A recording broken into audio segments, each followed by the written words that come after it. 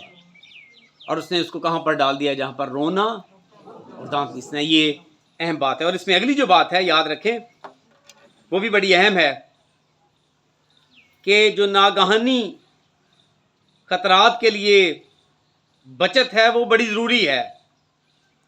جی یہ بہت ضروری ہے.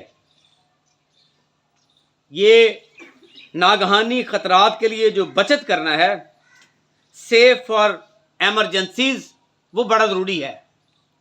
آپ کیسے کرتے ہیں؟ آپ کر رہے ہیں ان دنوں میں, شاید جو فیمیلز ہیں وہ زیادہ کر رہی ہیں, بہنیں جو ہیں رفاقی خواتین وہ زیادہ کر رہی ہیں ان دنوں میں. آپ کیسے ناگہانی خطرات سے بچ سکتے ہیں؟ اس کے لیے طریقہ کار کیا ہے؟ شاباش. آپ کیا کریں کہ ناگہانی خطرات سے بچ جائیں؟ آپ کو اس کے لیے کیا سپینڈ کرنا پڑے گا؟ آپ کو اس کے لیے روزہ رکھنا پڑے گا. یہ بھی آپ سپینڈ کر رہے ہیں. ناگہانی خطرات سے بچنے کے لیے آپ کیا کر رہے ہیں؟ روزہ رکھ رہے ہیں, آپ دعا کر رہے ہیں, آپ شاید ٹائتھ دے رہے ہیں, آپ شاید ہدیہ دے رہے ہیں, آپ کچھ اور کر رہے ہیں, محنت کر رہے ہیں. اور خدا کا کلام بیان کرتا ہے کہ آپ ناگہانی آفت میں یہ بات خدا کو بتا سکتے ہیں. حزقیہ بادشاہ نے ایسے ہی کیا. یسایا 38واں باب کہ یاد کر کے میں تیرے حضور کیسے چلتا رہا ہوں. یاد کر کے میں تیرے حضور کیسے تیرے ساتھ چلتا رہا ہوں. جب آپ روزہ رکھتے ہیں اور دعا کرتے ہیں تو خطرات, ناگہانی خطرات کے لیے کیا آپ کر جاتے ہیں؟ آپ اپنی بچت کر جاتے ہیں. آپ بچت کر رہے ہوتے ہیں. آپ کا یہ اکاؤنٹ ہے ایمان میں, یہ خدا کے پاس آپ کا کیا ہے جی؟ اکاؤنٹ ہے. آپ اس میں اپنی بچت ڈال رہے ہیں. اور آپ کی سیونگز جو ہیں وہ کیا ہیں؟ وہ آپ کی دعا اور آپ کا روزہ ہے. دعا اور روزے کے ساتھ وہ عبادت کرتی تھی. لکھا ہوا ہے حنا کے بارے میں, لکھا ہے ہیکل میں کیسے دعا کرتی تھی وہ مقدسہ حنا, دعا اور روزے کے ساتھ عبادت کرتی تھی. آپ سیو کر رہے ہیں, یو سیونگ. لیکن اگر آپ کر ہی نہیں رہے, اب کچھ بھی نہیں کر رہے, اور اب جسٹ اناؤنسمنٹ کہ میں کرسچن ہوں, تو یاد رکھیں کہ اس سے کچھ بھی نہیں ہوتا. اب جتنا مرضی لیبل جتنا مرضی لا لو, جیڑی اندر دوائی ہے وہ ہی پتہ چلے گا, یا جو سی جانون چیز اندر ہے یا نہیں اسی کا پتہ چلے گا.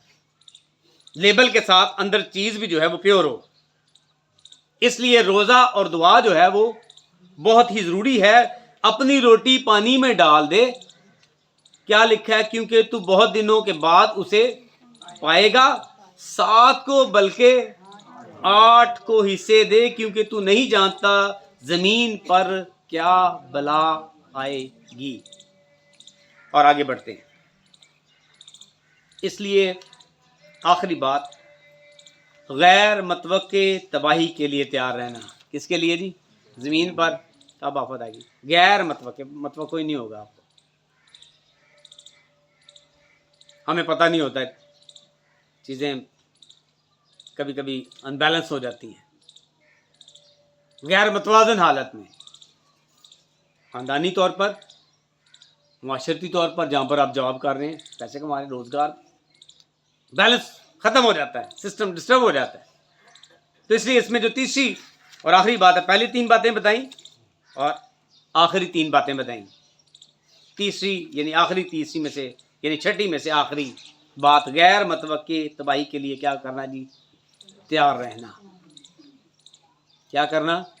غیر متوقع تباہی کے لیے تیار رہنا.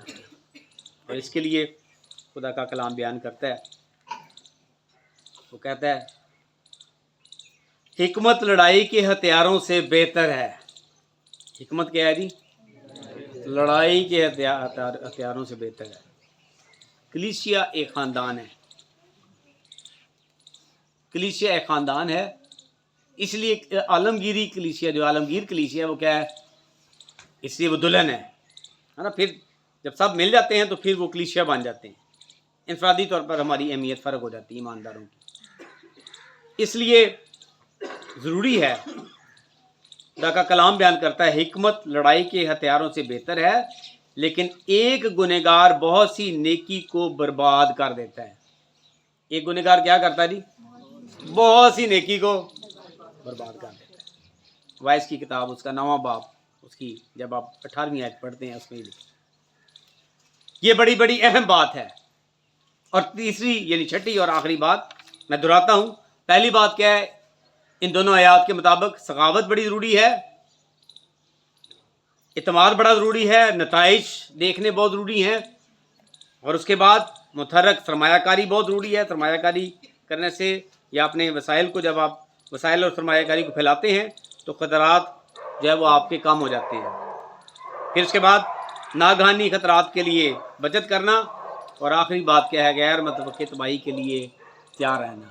آپ کیا کرتے ہیں؟ حکمت کو یوز کرتے ہیں. اور حکمت کہاں سے آتی ہے جی؟ خدا کی طرف سے. جب آپ دعا اور روزے میں ٹھہرتے ہیں تو خدا آپ کو حکمت دینی شروع کر دیتا ہے، آپ کو بیلنس کرنا آ جاتا ہے. اس لیے خداوند آج کے کلام کے وسیلے سے آپ کو برکت دے اور توفیق دے کہ آپ اپنی ڈائریکشنز کو لے لیں، تاکہ وہ نتائج جو خدا چاہتا ہے وہ آپ اس کو دے سکیں.